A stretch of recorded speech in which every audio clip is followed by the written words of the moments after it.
ndio nikaanza kuhubiri sasa saa ya ufufuo na uzima. Sio kwamba ni dhehebu, sio dhehebu.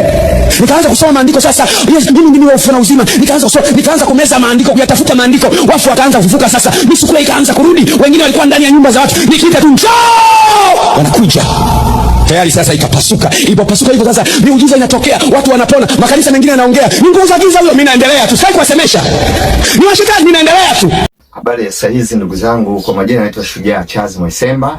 Wengi kama mmekuwa mkinifuatilia, ni miongoni mwa wanafunzi wa Biblia ambao nimekuwa napenda sana kutafiti, kuuliza, kuhoji au wakati mwingine kusahihisha pale ambapo sehemu zinakuwa zinakosea. Lakini sio mara zote, lakini kitu kikubwa kinachonipa shauku hiyo ni kutaka kujifunza. Unapotaka kujifunza, ukisoma kwenye Biblia, kulikuwa na watu wa Efeso ambao waliweza kuwajaribu wakati mwingine wao wajiitao mitume, wakagundua hawa si mitume wa kweli. Kwa hivyo hivyo tumefundishwa katika Biblia sawa sana ile Matendo 17 mstari wa 11 kwamba tuwe kama watu wa Beroya ambao wao walikuwa hata pale Paulo mtume alipokuwa anafundisha neno, hawakusema tu ni kwa sababu ni Paulo mtume, walikuwa wakiyachunguza maandiko waone ndivyo yalivyo, hiki unachotufundisha ndivyo sahihi. Biblia inasema ndio, ina maana hiyo hiyo, ndicho Mungu alichotaka kukikusudia. Tukiwa watu wa namna hiyo, tunaweza mambo mengi sana tukayafahamu, hata tusipeperushwe na kila upepo. Lakini leo hii moja ya changamoto tulionao wengi kama Wakristo, pale tuna imani ambazo tunaweza tukawepo katika makanisa, wakati mwingine hata pale tukichallenjiwa kwa habari ya imani yetu. Kwa nini mnaamini kitu fulani? Kuna watu na challenge. Kwa nini mnaamini ubatizo wa watoto wadogo? Kwa nini mnaamini utatu? Kwa nini mnaamini kwa nini mnasherehekea Christmas? Kwa nini hamshiki siku ya Bwana? Wengi wanashindwa kujibu maswali kama hao, wanadhani labda ni attack au wanadhani ni vitu ambavyo havifai. Lakini Biblia inatufundisha katika waraka wa kwanza wa Petro 3 mstari wa 15, inasema muwe tayari siku zote kumjibu kila awaulizaye habari ya tumaini lililo ndani yenu, lakini kwa upole na kwa hofu. Kumbe Biblia inazungumza kwamba yeyote anayekuja kutuhoji, kutuuliza juu ya habari ya kitu ambacho inawezekana wao hawaelewi au sivyo alivyokuwa anaelewa hivyo tangu mwanzo, kinatufundisha tuwe tayari kumjibu kila mtu. Vivyo hivyo mimi leo kuna vitu vimenifanya nije mbele yetu niweze kuviuliza, kwa sababu vingine inawezekana sifahamu, na hasa baada ya kumsikiliza mtumishi wa Mungu Askofu Josephat Gwajima, kiongozi huyu ambaye tunamheshimu sana, binafsi namheshimu na napenda sana kusikiliza katika vitu vingi. Lakini nisikiliza prep yake hii ambayo utaiona hapa, akieleza kwanza, ilikuwa inaanza kueleza jinsi ambavyo alitokewa na pepo mmoja mchafu mkubwa akiwa kwenye maombi, akamshinda. Ile pepo likali na muoji kwamba kwa nini unafufua wafu na nini unarudisha watu waliokuwa wanakufa, lakini yeye akashindana nao, na uzuri anaeleza Yesu alimtokea akaweza kumshinda. Utaiona hii video hapa. Hivyo kabisa alikasema mimi ndio mauti mwenyewe.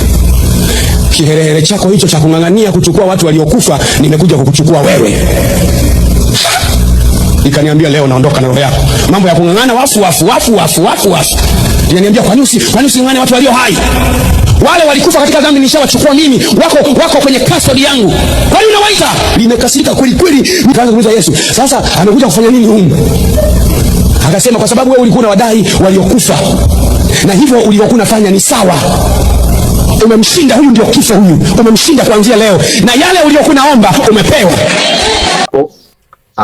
Lakini pia akaeleza swala jingine ya kwamba mara baada ya hilo tukio lililotokea la kutokewa na hiyo shetani au pepo, alikuja tena letewa binti mmoja ambaye alikuwa amekufa na ndugu zake, kwamba aweze kumfufua, kwa sababu alikuwa imeshajulikana kwamba ni miongoni mwa watumishi ambao wanapenda au wanaombea watu wengine wanaokufa au wanaokufa katika mazingira ya kutatanisha.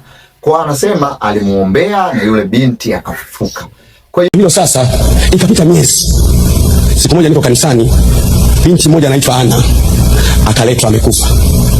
Ndugu zake wakasema, mchungaji, huyu Ana ni binti amefariki, tunakuletea. Sisi tunaamini kwamba yeye mnaombea wafu, sasa tunakuachia. Wakaenda wakaa pembeni, akiamka utuite. Moyoni mwangu nikaanza kusumbuka, nitafanyaje? Ndio hiyo niliposema, nikasikia neno la Mungu linasema ndani yangu kabisa. Neno la Mungu linasema, amini amini nawaambia, yeye aniaminie mimi, kazi nifanyazo naye atafanya, naam na kubwa kuliko hizo atafanya. Bado napambana, si Bwana, hapana.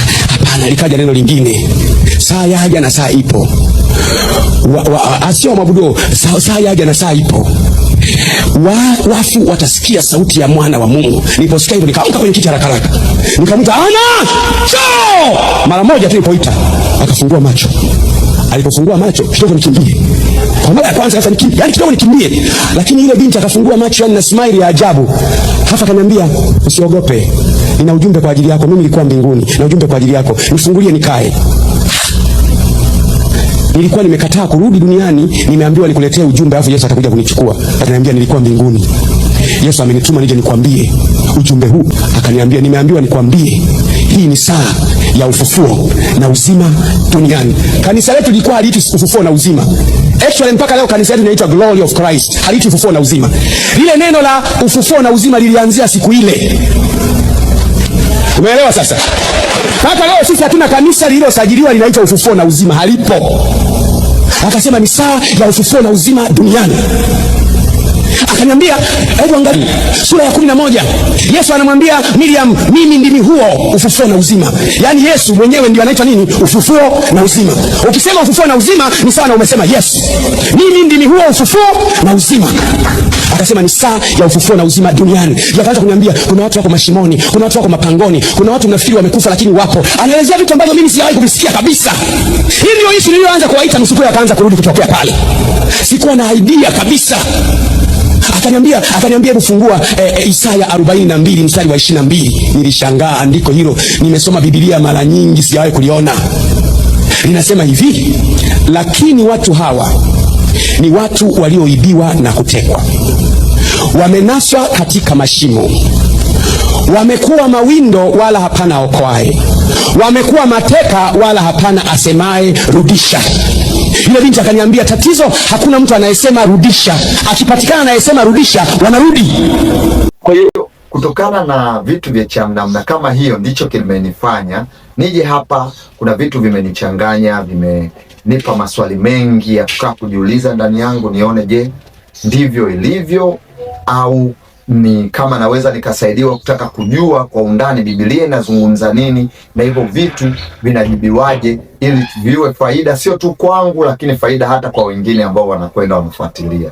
Mbali na hiyo, kutokana na video hizi tulizoziona hapa, kama nilivyoeleza, zimenitengenezeshea maswali ambayo ninatamani ndo tutakayokwenda kuyajadili kwa upoja, na wewe unaweza kueleza mawazo yako. Na hasa yamenikumbusha kuna wakati fulani nilikuwa na rafiki yangu ambaye tulikuwa tunasali naye wakati huo, ila bahati mbaya siku moja tulikuwa tumetoka kwenye ibada, yeye alifariki kwa sababu kesho yake tu aliondoka nyumbani kwao. Baada ya kuondoka siku ya kwanza, ya pili, ya tatu akakutwa ameuawa, ametupwa Coco Beach. Lakini kilichoshangaza wakati huo kulikuwa na mzazi wake ambaye yeye alikataa kwamba mwanangu huyu hajafa, atakuwa amechukuliwa, sio yeye, hajafa. Kwa akapelekwa kwenda kuombewa, lakini baada ya kuombewa, wakati huo watu wanasubiria mazishi yaendelee, lakini yeye alizuia kwa muda. Alipopeleka kuombewa, baada ya kuona imeshindikana, ndo akaruhusu. Sasa kutokana na sintofahamu kama hizo zipo katika jamii yetu, ndiyo imenifanya nikae nijiulize. Cha kwanza mimi ni miongoni mwa watu ambao wanaamini sana juu ya kwamba Yesu anaweza yote, ikiwa ni pamoja na kufufua wafu. Sasa swali ambayo tutakwenda kukaa kuyazungumza ni swala hili la kwamba je, mtu akifa yoyote, amekufa leo, amekufa kwa sababu zozote, au amekufa kabisa, je, kwa sisi ambao tumepewa agizo kutokana na ile Luka kwamba fufueni wafu, je, tunaweza kumfufua mtu yoyote katika wafu hata kama alikuwa amekufa na kwenda katika eza mateso au kwenda mbinguni kuweza kumfufua, kumrudisha? Au yoyote iwe ni mlevi, mchawi, amekufa, kwa sababu tumepewa mamlaka, kwa sababu tunajua Yesu anaweza kufufua. Yesu ni ufufuo. Je, tunaweza kumfufua? Hiyo ilikuwa ni hoja ambayo ndo nitaiuliza vizuri kwa kina. Lakini swala la pili, nilikuwa natamani tuweze kuangalia maandiko kuhusiana na hiyo dhana ambayo tunaizungumza, Yesu anavyosema fufueni wafu, ponyeni wagonjwa, fufueni wafu. Lina maana gani? Kwamba twende kwenye makaburi tukaombee wafu waweze kufufuka, au ni nini ambacho hasa tunatakiwa kukifanya? Hiyo miujiza tunayoita miujiza ya kufufua wafu ina maana gani? Na jambo la mwisho ninalotaka kulizungumza, nikiwa naamini kabisa misukule ipo na naamini uchawi upo, lakini nataka tujue labda kibiblia inazungumziaje misukule, inazungumziaje watu wanaochukuliwa kiuchawi, na hata baada ya kuwa kujua inazungumziwaje, je, tunashughulikaje na hao ambao wanakuwa wanachukuliwa katika hali za kimazingala au hali za kichawi ili tuweze kuwasaidia. Hayo ndio nataka sana tuweze kuyajadili na kuyazungumza.